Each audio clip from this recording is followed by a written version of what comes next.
Seorang perempuan menikah dengan seorang lelaki yang baik. Mereka berdua hidup berumah tangga dengan damai selama lebih dari 5 tahun. Setelah 5 tahun berjalan, sang istri meminta kepada suaminya agar membuatkan akun Facebook untuknya agar ia bisa berkomunikasi dengan teman-temannya. Dan sang suami pun mengabulkan permintaan istrinya.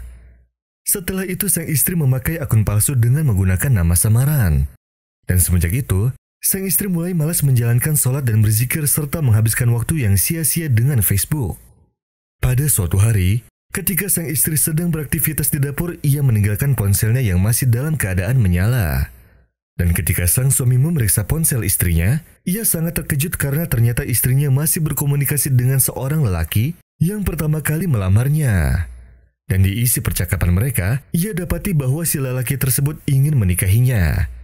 Namun nasib sudah menjadi bubur. Perempuan itu sudah menjadi istri dari orang kedua yang melamarnya, dan bukan dari si lelaki pertama tersebut. Setelah perkara itu terbongkar oleh suaminya, dia berkata kepada istrinya bahwa Allah telah menutupi aibnya selama ini. Seharusnya ia berhenti berkomunikasi dengan lelaki tersebut karena Allah masih menutupi aibnya. Ia juga berkata pada istrinya, "Walaupun kamu setiap hari menjalankan sholat dan menghadap kepadanya, apakah kamu tidak mempunyai rasa malu bila berkomunikasi dengan lelaki lain? Dan berkomunikasi dengan lelaki lain itu tidak boleh menurut syariat apalagi dalam masalah percintaan. Dan seharusnya kamu malu kepada Allah, karena Allah Maha Pendengar dan melihat apa yang kita kerjakan." Setelah itu akhirnya sang suami pun menceraikan istrinya, walaupun mereka sudah mempunyai anak. Berapa banyak orang yang hubungannya kandas dan berapa banyak keluarga yang mengalami perceraian karena sebuah tipu daya dari Facebook. Dan Facebook menjadi momok yang menakutkan dan menjadi masalah besar apabila kita tidak bijak dalam menggunakannya.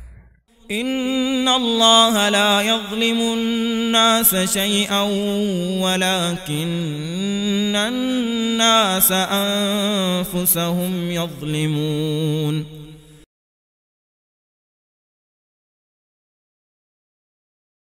Salah satu pendakwah berangkat untuk melaksanakan ibadah haji. Dan juga ada beberapa peserta yang ikut serta bersamanya. Pendakwah tersebut mengajak mereka untuk berteman baik. Tetapi keadaan malah memburuk tatkala ia bertemu dengan salah seorang artis. Padahal dia hanya ingin berteman dengan orang-orang yang ikut serta berangkat haji bersamanya. Lalu artis itu pun mengenalkan dirinya dan mengajaknya untuk berteman. Lalu pendakwah itu pun setuju. Pendakwah itu pun berkata dalam hatinya, "Ya Rob, aku sering berdoa agar aku dapat berangkat ke Mekah. Semoga engkau menjauhkan dia dariku." Ternyata artis tersebut juga naik pesawat yang sama dengannya. Lalu, sang pendakwah pun naik pesawat dan melihat kursi di sampingnya masih kosong. Ketika dia sedang berzikir kepada Allah dan membuka mushaf sambil membacanya, tiba-tiba ada seseorang yang bertanya kepadanya, "Apakah kursi ini nomor 50? Lalu pendakwah itu menjawab, "Ya, benar." Lalu lelaki itu mengucapkan terima kasih kepadanya, kemudian dia duduk di sampingnya dan ketika pendakwah itu menoleh kepadanya, ternyata itu adalah artis yang bertemu dengannya barusan. Pendakwah itu pun tersenyum kepadanya. Dan ia juga mengucapkan salam untuk kedua kalinya kepada artis tersebut. Dia sempat berharap dalam hatinya bahwa orang tersebut bukanlah si artis tersebut, melainkan orang lain. Serta dia juga berharap bahwa orang yang akan menjadi teman yang selalu mendampinginya adalah seseorang yang lain, bukan artis tersebut. Yang mana seseorang itu bisa membantunya agar terus berpikir kepada Allah, bukan orang yang terlihat tidak beragama seperti artis tersebut. Dan ternyata si artis tersebut juga menginap bersama pendakwah tersebut di hotel yang sama pula. Dan kamar si artis tersebut berada di samping ruang si pendakwah. Artis itu selalu mendampingi pendakwah tersebut selama perjalanan haji. Namun, si pendakwah itu selalu mencoba menghindarinya dengan cara yang baik. Hingga pada akhirnya datanglah hari Arafah untuk melempar jumroh. Dan hari itu disertai dengan turunnya hujan yang sangat deras. Kondisi pada saat itu pun juga agak sedikit banjir. Lalu para jemaah haji berhenti sejenak dan berteduh di kendaraannya. Namun keadaan cuaca pun semakin memburuk. Dan semua peserta haji pada saat itu berdoa kepada Allah dengan rasa takut. Karena mereka berada di antara gunung dan padang pasir. Lalu artis itu keluar dari kendaraan di antara para jemaah haji. Kemudian pendakwah itu melihatnya keluar secara diam-diam dan terlihat sangat mencurigakan. Lalu pendakwah itu pun mengikutinya dari belakang. Kemudian ia mendapatinya sedang berdoa kepada Allah dengan khusyuk. Seraya berkata, "Aku telah berdosa kepada Engkau, dan aku selalu bermaksiat.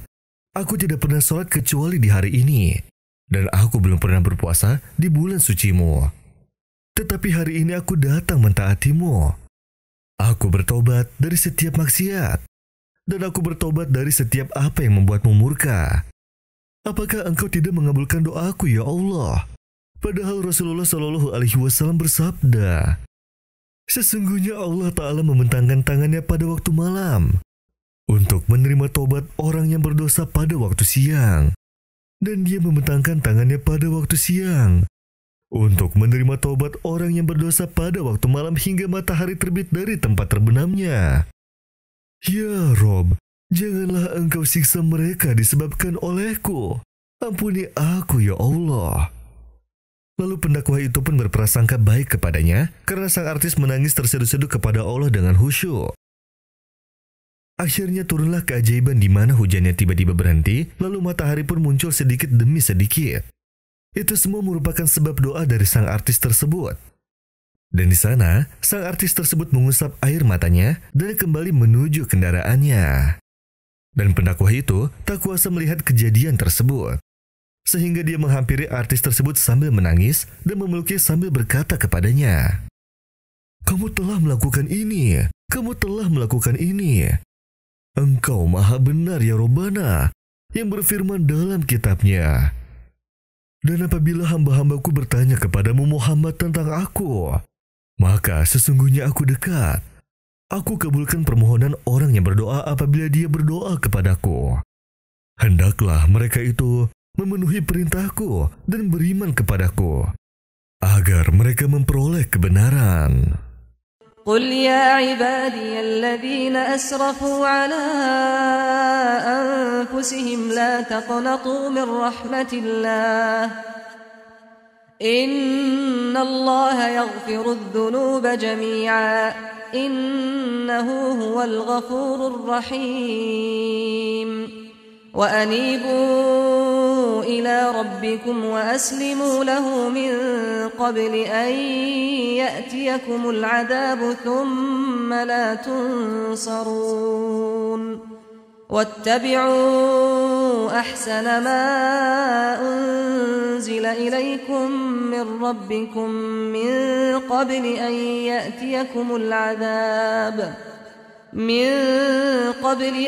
يأتيكم العذاب بغتة وأنتم لا تشعرون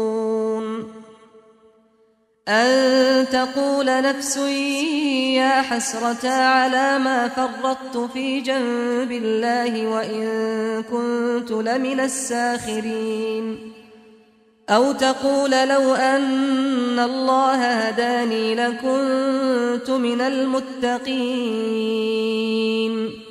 أو تقول حين ترى العذاب لو أن لي كرة فأكون من المحسنين بلى قد جاءتك آياتي فكذبت بها واستكبرت وكنت من الكافرين